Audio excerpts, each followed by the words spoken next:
l'éditorial. Pour tout le monde, c'est un scandale.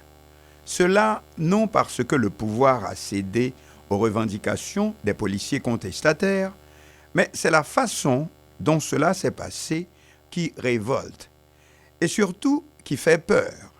Un pouvoir qui joue les gros bras.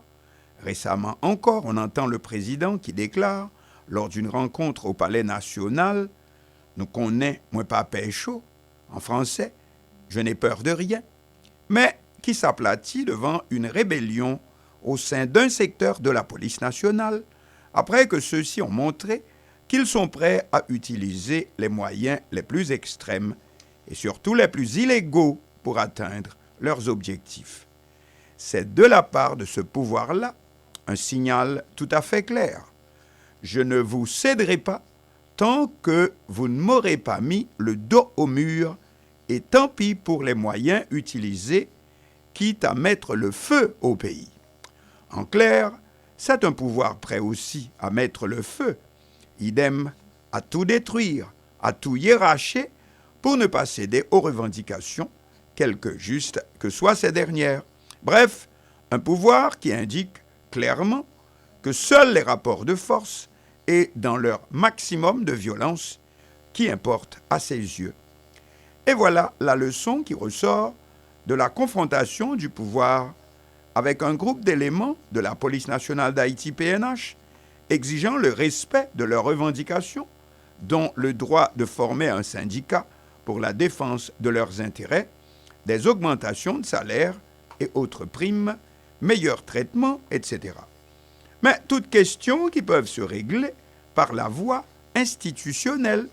Mais le pouvoir a voulu jouer les durs, les gros bras.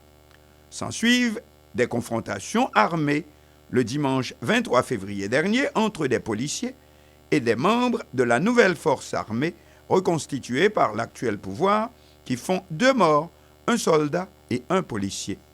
Appel au calme et à la raison. Mais les policiers rebelles redoutent de se faire rouler dans la farine par un chef de l'État pas assez lisible dans ses actes et ses propos, et ils décident de s'attaquer directement à l'État lui-même, à la puissance publique. Les lundis 9 et mardi 10 mars, ce n'est pas seulement aux rues que l'on s'en prend en les bloquant à la circulation, mais ce sont les ministères et bâtiments publics qui sont bombardés à coups de gaz lacrymogène utilisés jusqu'à présent pour disperser les manifestations contre le pouvoir, dont la résidence du nouveau Premier ministre, Joseph Joute, les pneus de son véhicule officiel, dit-on, sont crevés, etc. La population retient son souffle, sauf lors des nombreux coups d'État qui ont jalonné les années d'après la dictature du Valier, 1986, qu'on avait vu les forces dites de l'ordre s'en prendre au symbole même de celui-ci. Mais, pris par surprise, voici qu'on se dégonfle et accorde aux mutins tout ce qu'ils réclament.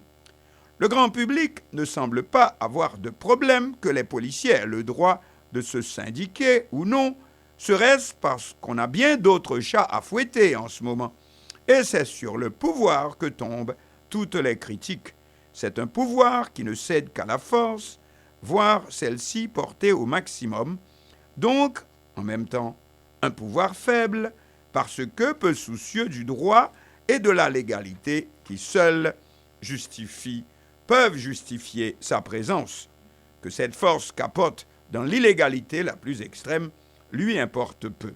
Donc, c'est un pouvoir qui lui aussi est prêt à toutes les illégalités, toutes les monstruosités pour continuer de s'imposer. À bon entendeur. Secondo, ces événements signent aussi la liberté totale à l'anarchie généralisée. Frappez le plus fort que possible, sans vous soucier des considérations juridiques ou institutionnelles, biens publics, autorité de l'État, respect de la propriété privée, etc. Bref, c'est le tout est permis. Les casseurs, gangs venus à la rescousse, s'en donnent à cœur joie. La police peut, pour ses propres intérêts, décider de fermer les yeux, sauf que, contrairement aux policiers rebelles, les ouvriers et ouvrières du parc industriel dans leur demande d'augmentation de salaire et les fonctionnaires de l'État réclamant des arriérés de salaire n'ont quant à eux pas de gaz lacrymogène. Cela nous rappelle le roman de l'écrivain afro-américain James Baldwin, La prochaine fois, le feu.